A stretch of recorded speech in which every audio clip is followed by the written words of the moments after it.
দেখে নাও CC2 থেকে আরও একটি গুরুত্বপূর্ণ কোশ্চেন এবং তার আনসার দুবার জাস্ট শুনে নাও মনোযোগ সহকারে। তুমি নিজের ভাষাতেই লিখে আসতে পারবে। এই নোটটি নিয়ে আর কোনো টেনশন করতে হবে না। সর্বশিক্ষা অভিযানের উদ্দেশ্য, গুরুত্ব, ব্যর্থতার কারণগুলি আলোচনা করুন। অর্থাৎ সর্বশিক্ষা অভিযান থেকে A to Z যা কোশ্চেন আসুক না কেন, এই একটি কনসেপ্ট ক্লিয়ার করেই তুমি সব কোশ্চেনের আনসার লিখতে পারো। শিক্ষা একটি মানুষের মৌলিক অধিকার। শিক্ষা কি? মানুষের মৌলিক অধিকার। একটি দেশের উন্নতির জন্য শিক্ষিত নাগরিক খুবই দরকার। সেই দেশ তত উন্নত যে দেশে প্রকৃত শিক্ষিত মানুষের সংখ্যা যত বেশি। এই কারণে সরকার 2001 সালে একটি বড় শিক্ষা প্রকল্প চালু করে, যার নাম ছিল সর্বশিক্ষা অভিযান। এই অভিযানের মূল উদ্দেশ্য ছিল সবার জন্য শিক্ষা নিশ্চিত করা। তাহলে আমরা বুঝে নিলাম শিক্ষা হলো মানুষের মৌলিক অধিকার। একটা দেশ উন্নত দেশে তখনই পরিণত হয় যখন তার নাগরিকরা সুশিক্ষিত হয়। এই কারণেই সরকার 2001 সালে একটি বড় শিক্ষা প্রকল্প চালু করে, যার নাম সর্বশিক্ষা অভিযান। এই অভিযানের মূল উদ্দেশ্য ছিল সবার জন্য শিক্ষা নিশ্চিত করা। হয়ে গেল আমাদের ভূমিকা লেখা। এইবার এই সর্বশিক্ষা অভিযানের উদ্দেশ্য বা লক্ষ্যটা কী ছিল, কী লক্ষ্যে বা কোন উদ্দেশ্যে এটি করা হয়েছিল।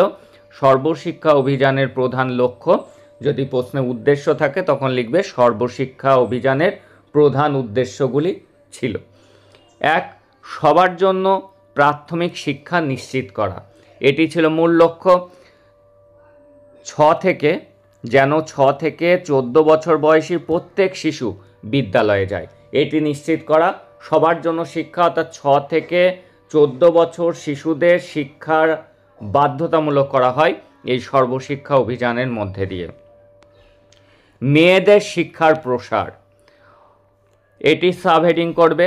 অনেক মেয়ে শিশু বিদ্যালয়ে যায় না, তাদের স্কুল আনাই ছিল একটি বড় লক্ষ্য। মেয়েদেরকে স্কুলমুখী করা, 100% স্কুলমুখী করা, এটাই ছিল কিন্তু এর একটা উদ্দেশ্য বা লক্ষ্য। দলিত ও পিছিয়ে পড়া জনগোষ্ঠীর শিশুদের শিক্ষা দেওয়া। বেশিরভাগ ক্ষেত্রে ভারতে এটি দেখা যায়, যারা পিছিয়ে পড়া সমাজের তারা কিন্তু বেশিরভাগ স্কুলে যায় না, বা সেই গোষ্ঠীর ছেলেরা কিছুটা গেলেও মেয়েরা তো মোটেই যায় না। সেই বিষয়টা নিশ্চিত করা, দলিত বা পিছিয়ে পড়া জনগোষ্ঠীর শিশুদের শিক্ষা দেওয়া, এটা কিন্তু সর্বশিক্ষা অভিযানের একটা প্রধান উদ্দেশ্যর মধ্যে ছিল। আর কি? প্রাথমিক বিদ্যালয়ের পরিকাঠামো উন্নয়ন, যেমন নতুন স্কুল তৈরি, প্রত্যেকটা স্কুলে সর্বশিক্ষা অভিযান বলে দেখবে আর লেখা রয়েছে, এবং নতুন বিল্ডিং হয়েছিল, তার জন্য টয়লেটের ব্যবস্থা করা হয়েছিল, পানীয় জলের, প্রত্যেকটা স্কুলে পানীয় জলের ব্যবস্থা করা হয়েছে, বিদ্যুৎ ইত্যাদি। শিক্ষকদের সংখ্যা বাড়ানো ও প্রশিক্ষণ দেওয়া, এটাও কিন্তু এই যে DLED বাধ্যতামূলক হলো সেই সর্বশিক্ষা অভিযানের এই একটা পার্ট। এবং শিক্ষকদের সংখ্যা বাড়ানো, রেশিওটা ঠিক করা, এটিও কিন্তু একটা লক্ষ্য ছিল। আর কি?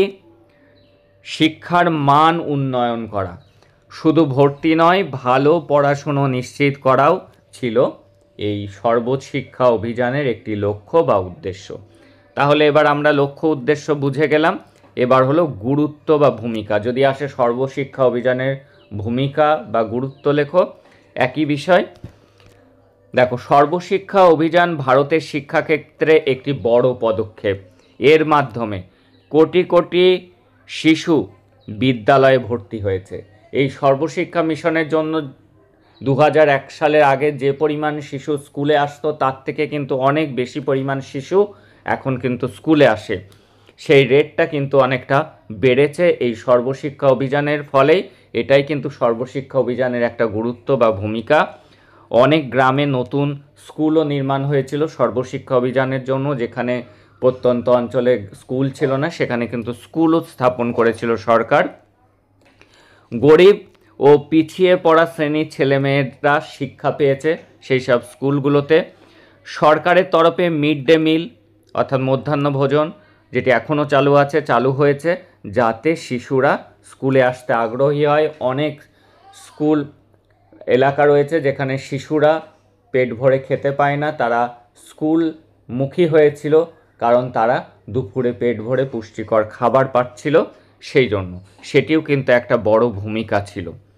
আর কি, এই অভিযান শিক্ষার প্রসারে একটি ইতিবাচক পরিবর্তন এনেছে। শিক্ষার অগ্রগতিতে কিন্তু এই সর্বশিক্ষা অভিযান একটা ইতিবাচক প্রভাব কিন্তু ফেলেছে। কিন্তু কিছু কারণে এটি ব্যর্থও হয়েছে, সেই ব্যর্থতার দিকগুলো এবার আমরা দেখে নেব। তবে সব প্রচেষ্টার পরেও এই অভিযান কিছু ব্যর্থতা বা সমস্যা ছিল এই অভিযানে।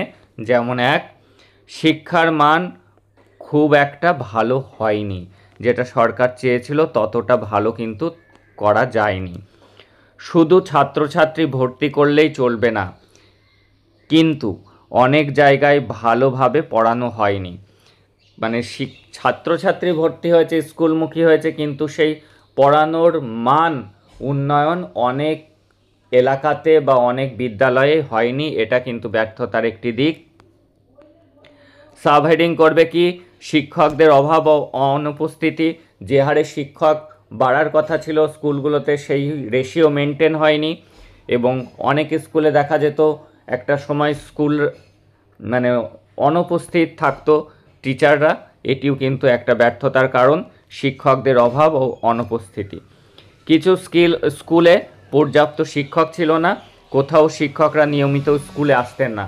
যখন খুশি তখন এই প্রাইমারি স্কুলগুলোতে দেখা যেত শিক্ষক যখন খুশি তখন আসতেন, কোনো বাধ্যবাধকতা ছিল না, অনেকে স্কুল মিসও করতেন।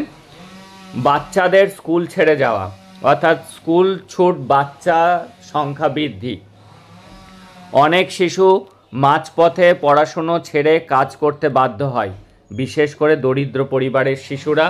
এই যে স্কুল ছুট, বাচ্চার সংখ্যা বাড়তে থাকে, এটাও কিন্তু সর্বশিক্ষা অভিযানের একটা ব্যর্থতার দিক, কারণ তাদের অর্থনৈতিক অবস্থা পারিবারিক এমন ছিল যে তাদের একটু বয়স পরেই কিন্তু পড়া ছেড়ে দিয়ে তারা কাজে চলে যাচ্ছিল, চাইল্ড লেবার হয়ে যাচ্ছিল তারা।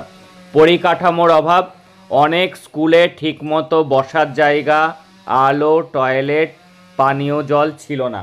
এইগুলি সরকার উদ্যোগ নিলেও কিছু কিছু জায়গায় কিন্তু এই পরিষেবাগুলো ঠিকমতো দেওয়া যায়নি। এই পরিকাঠামোগত অভাবের জন্য কিন্তু এই সর্বশিক্ষা অভিযান ব্যর্থ হয়, এটিও কিন্তু তার একটা দিক। মেয়েদের শিক্ষায় বাধা। দেখো, কিছু এলাকায় এখনও মেয়েদের স্কুলে পাঠানো হয় না, তাদের বিয়ে দিয়ে দেওয়া হয়। এটিও কিন্তু মানে একটা বাধা, যে সর্বশিক্ষা অভিযান নজর দিয়েছিল যে প্রত্যেক মেয়েকে শিক্ষা নিশ্চিত করা, মেয়ে শিশুরা যাতে স্কুলে আসে, কিন্তু এমনও আমাদের দেশের অনেক জায়গা রয়েছে যেখানে দেখা যায় যে মেয়েদেরকে স্কুলে পাঠানো হয় না, অল্প বয়সেই তাদের বিয়ে দিয়ে দেওয়া হয়। এটিও কিন্তু সর্বশিক্ষা অভিযানের একটি ব্যর্থতার কারণ। সামাজিক কুসংস্কার ও দারিদ্র্য, এটিও একটা কারণ। গরিব ও অশিক্ষিত পরিবারের শিক্ষার গুরুত্ব কম দেওয়া। যারা গরিব মানুষ বা যাদের মধ্যে শিক্ষার আলো প্রবেশ করেনি, তারা কিন্তু তাদের সন্তানদের এই শিক্ষার গুরুত্ব উপলব্ধি করতে না পেরে তাদের শিশুদেরকে প্রাথমিকভাবে কয়েকদিন স্কুলে পাঠালেও পরবর্তীতে তারা ড্রপ আউট হয়ে গিয়েছে, তাদেরকে আর তারা স্কুলে পাঠায়নি। সরকারি নজরদারির অভাব, কিছু রাজ্যে এই প্রকল্প সঠিকভাবে বাস্তবায়ন হয়নি, কারণ নিয়মিত পর্যবেক্ষণ ছিল না। এই নিয়মিত পর্যবেক্ষণের অভাবও কিন্তু এই সর্বশিক্ষা অভিযানের ব্যর্থতার একটি বড় কারণ। আমরা পয়েন্টসগুলো লিখে দিলাম, আমি যে আলোচনা করলাম সেই কথাগুলিও তুমি সাবহেডিংটা করার পরে তোমার নিজের মতো করে যে কাঁচা ভাষায় যেটা বুঝলে সেটা যদি তুমি লিখে দাও, তাহলে নোটস আরও বড় হয়ে যাবে, কোনো অসুবিধা নেই। দেখো, আমরা সবাই ম্যাচিওর, আমরা নিজে লিখতে পারি যদি আমরা পয়েন্টসগুলি, কনসেপ্টগুলি মাথায় রাখতে পারি। উপসংহার দেখো, সর্বশিক্ষা অভিযান ভারতের শিক্ষাক্ষেত্রে একটি গুরুত্বপূর্ণ পদক্ষেপ। এর ফলে অনেক শিশু স্কুলে আসতে শুরু করেছে, তবে এখনও অনেক সমস্যা আছে, যেমন শিক্ষার মান, স্কুল ছেড়ে দেওয়া, মেয়েদের শিক্ষা ইত্যাদি। এই তিনটে টপিক কিন্তু তুলে ধরবে সবসময় ব্যর্থতার মধ্যে সব ক্ষেত্রে। সর্বশিক্ষা অভিযান ছিল এক ইতিবাচক উদ্যোগ, যার অনেক সুফল হয়েছে। যে ব্যর্থতা যেমন আছে, কিছু ভালো দিকও কিন্তু এর আছে, যার প্রভাব পড়েছে, কিন্তু এখনও কিছু বাধা আছে। সব সমস্যার সমাধান হলে এই প্রকল্প আরও সফল হবে এবং ভারত সত্যিকার অর্থে শিক্ষিত জাতিতে পরিণত হবে।